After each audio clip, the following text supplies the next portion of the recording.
If you have an agent that has told you that, that person is lying through his teeth. So in this video, I'm going to be walking you through the cost of living in Tbilisi, Georgia.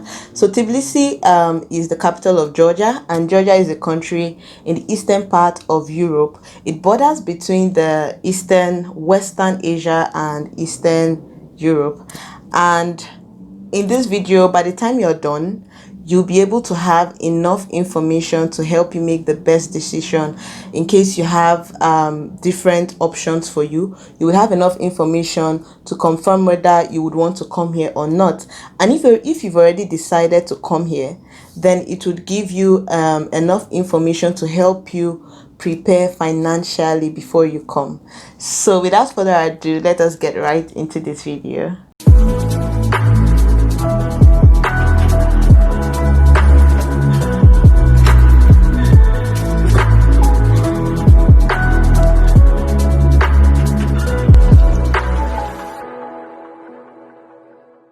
So I've made similar videos like this in the past, and I got a lot of feedback, like positive feedbacks, questions, and even stories, like sad stories of people that planned to come here to Georgia to study and their agent disappointed them. I'm currently helping someone right now to put her through the visa process and all of that. And so if you haven't seen those videos, I'm going to link them up here in the card and also in the description box. Open it up and you're going to see the links to the videos. You can watch them because I believe that they're going to give you helpful tips and information that could also assist you in your process of coming here to Georgia or making a decision to come to study here in Georgia. And so my name is Kcdanna, and I'm a final year student, medical student. I film about lifestyle, faith, and intentional living. And this video was born out of requests and so many questions, like I said, I was getting, and also the need I feel is important to actually have this information. So yeah, we're going to be getting right into the list of things that I have for you right now. I think that Georgia is like on the top 3 list of countries in Europe that have the cheapest or lowest cost of living. So that is a good thing basically, and that's how we're going to be starting off. So for the first thing we have on our list, I have a whole lot of things here and we'll be working right through them. So the first thing I have here is the range of fees. The school fees ranges from $2,000 to $10,000. I haven't really heard of any school that pays up to $10,000, but caps, that might be it. You have it will depend on the course you're coming to study or the faculty in which you're applying to. So most likely medicine has like the highest range of fees, ranging from $4,000 to $8,000 US dollars per year. And I think the lowest fees is in the Department of Business Administration. So if you're looking to study business administration, that's kind of the range of school fees. It might have been higher at this time, but based on the time in which I'm filming this video, this is like the price range. So all you have to do is go to the website, confirm the information, and get right into it. So the second thing on the list is cost of accommodation. For cost of accommodation, is going to depend on the location of the building or of the apartment. So if it's like closer to the center of the city, in places like Rustaveli, or in more residential areas like Sabotalo and Liberty Square areas, you're going to have a more expensive accommodations. And if it's like towards the outskirts like Digomi and all of that, it's going to be cheaper. Like for even the same quality of buildings or with the same kind of furnishing, it would be cheaper like towards the outskirts, but more expensive coming to the center of the city. So the prices ranges from $160 to $350 for a single, like for a studio apartment. A studio apartment would be the sitting room, the sitting room with the kitchen and maybe a couch where you can lie down, and then a bathroom and toilet furnished with at least a gas cooker with heaters, central heaters, and all of those things, even kitchen utensils and things like that. They usually come furnished. So depending on the building, some things might be missing. Maybe things like pillow might be missing in some apartments, or some might even provide you with pillow, duvets, and all of that. It's just as good as they come. It depends on which one you find. So from $160 to $350 for a studio apartment or a one-bedroom apartment. So one-bedroom apartment will be one bedroom and then sitting room, kitchen, bathroom, and toilet together. So if you're living outskirts, you can get a one-bedroom for $250, like really furnished and nice, like a modern building, for $250. So if you want to share it, if you guys are two, you can split the money, $125 per month. So but if you want to live in a studio apartment and you want to live alone, you can get for like $200 or $250, depending, like I said, on the location. So this is just the price range. So if you want if you want to share the apartment, for example, a two-bedroom apartment will range from $280 or $300 to $450. And like I said again, that depends on the location of the building. A lot of students that I know, they stay like on the outskirts, and they can get like comfortably two-bedroom apartment for $300, like well furnished with all of these things inside. So you just have to come to the place. You shouldn't pay before coming. You have to come and look at it for yourself before paying, and to go through everything. Make sure there's a central heater, make sure at least there's an AC or a fan, make sure there is good ventilation, because honestly some buildings are bad. You just need to take that into consideration. So this is the price range for housing. So I hope this video is what you're expecting to see. I hope it is helping you so far. If you're getting value out of this, please give it a thumbs up, give it a like, leave a comment in the comment section. We're going to be going into the third thing we'll be looking at is public transport or transportation. And the cost of transportation is quite cheap, to be honest. You have the public transport, and the public transport, you have the metro system, which is the train, the subway trains. You have the big buses that stop at every bus stop, and then there's this other smaller buses, they call it marshrutka. So it's a yellow bus, and it doesn't stop at every single stop, but for the people that enter into it, they flag it down and they come down where they want to come down. So that's the difference between the big bus and the marshrout bus. So but the flat rate for transportation is 50 tetri, and 50 tetri is about 16 cents. 50 tetri is about 16 cents, and you are able to use it for a period of 1 hour 30 minutes. So let's say, for example, I left the house at 8 a.m. I boarded the first bus at 8 a.m. and I need to catch another bus to get to my final destination, and then I came down and took the second bus and I swiped my transport card. Within, let's say I got out at 8:30 or 9 o'clock and I swipe my transport card, it's going to read 0. It's not going to collect another money for you. So that 50 tetri is going to read for you for the period of 1 hour 30 minutes. So even if you enter 5 buses, it's going to read 0 as long as it's within the time frame of 1 hour 30 minutes. So 50 tetri. But for students, if you're a student, the price is 20 tetri, and 20 tetri is like 9 cents. Okay, and it's also for the period of 1 hour 30 minutes, whether you use the bus or you use the metro, whichever one, as long as it's the public transport, it's going to be free after the first swipe that they collect the money. For the remaining 1 hour 30 minutes, it would read 0.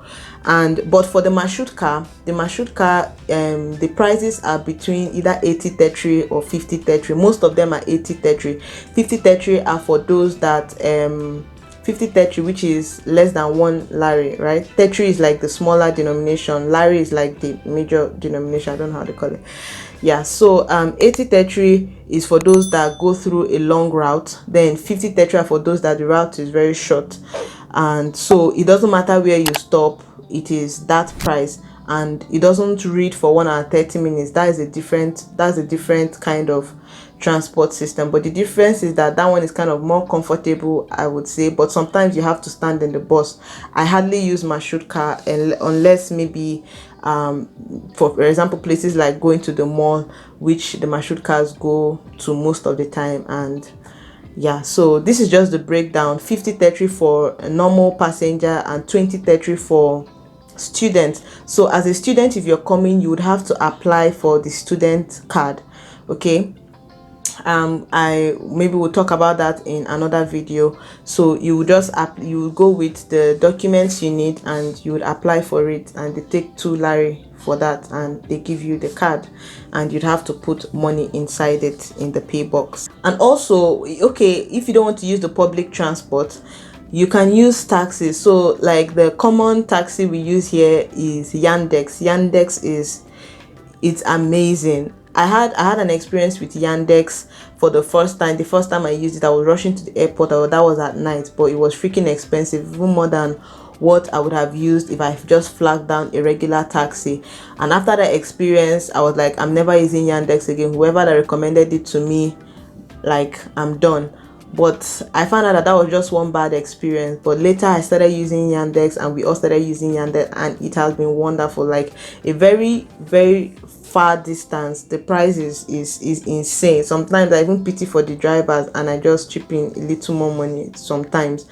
So taxi is quite affordable here. Like you can comfortably use taxi, but I just use it when it's necessary anyways. So the next on my list is feeding. Feeding is very important, to be honest with you, but the price would range from, if it was 2 years ago or even last year, I would say it ranges from $50 to $100 or $50 to $70 can be enough for you per month, to be honest. But right now the prices of things have skyrocketed and almost doubled, and at this point I would say $70 to $100 per month is enough for you. That's if you make your own meals, but if you eat out a lot of the time, you might need more than that. But if you make your own meals and you just eat out once in a while, then this should be okay for you. $70 to $100. So another very important thing you need to be aware of is clothing. So for clothing, personally, my own personal experience, so I would say that clothing is not very cheap here. Like even the thrift stores are not that affordable, to be honest. It's just on few occasions. Like I was just so lucky that period, and that was a time like I really needed to buy clothes, and I went to this thrift store, and you won't believe the kind of things I got and their prices. Since that day, even after I'd gone back to their store like 2 or 3 months ago, like those kind of deals were not even there. So I would say that clothing is not very cheap. Like the things that you would get for a cheap price, the quality is really not great. So the best time to buy is, you just have to be checking out for sales. Like you just have to make it your point of duty. Like you should include it in the things in your to-do list.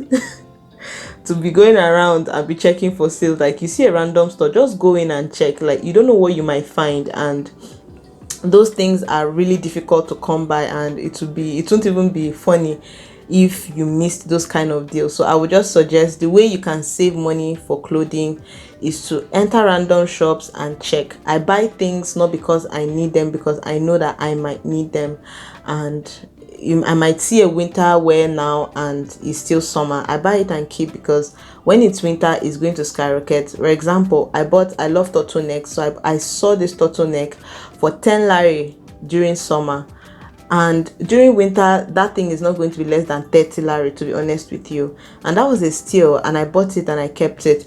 So for things like jeans and stuff, they're kind of really expensive. Like if you want to get something quality and nice that you can wear and be happy with yourself, it's quite expensive. So sometimes what I do when I go to Nigeria or somewhere else, I prefer to buy than to buy here in Georgia. I've just bought a few jeans here in Georgia, and those ones were, like I said, they were on sales, and it was a very huge steal for me. So I don't know how to budget for that. I don't know how to give you the price range because you might not be shopping as frequent as someone else, or I might not be shopping as frequent as you would want to shop.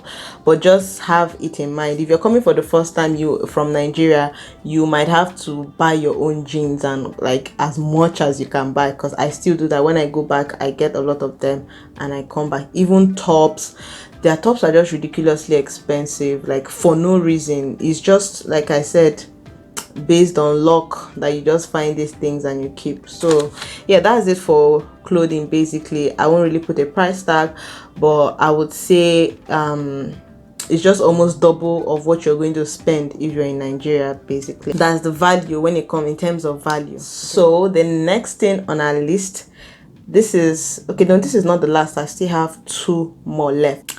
So for cost of bills, utility bills. For bills, you're gonna have the internet bills, the gas bills, electricity, sanitation, and what else, water bills. So that these are like the basic things. So for there are fixed. For the bills, there are some of them are fixed. So for example, what is it called, internet bill is fixed. So 30 lari you pay for unlimited supply of internet in your router. So if you're 2 or 3 people in the apartment, each of you pay 10 lari. If you're 2, you pay 15. If it's just you would pay the 30 lari. Then the next thing that is fixed is water.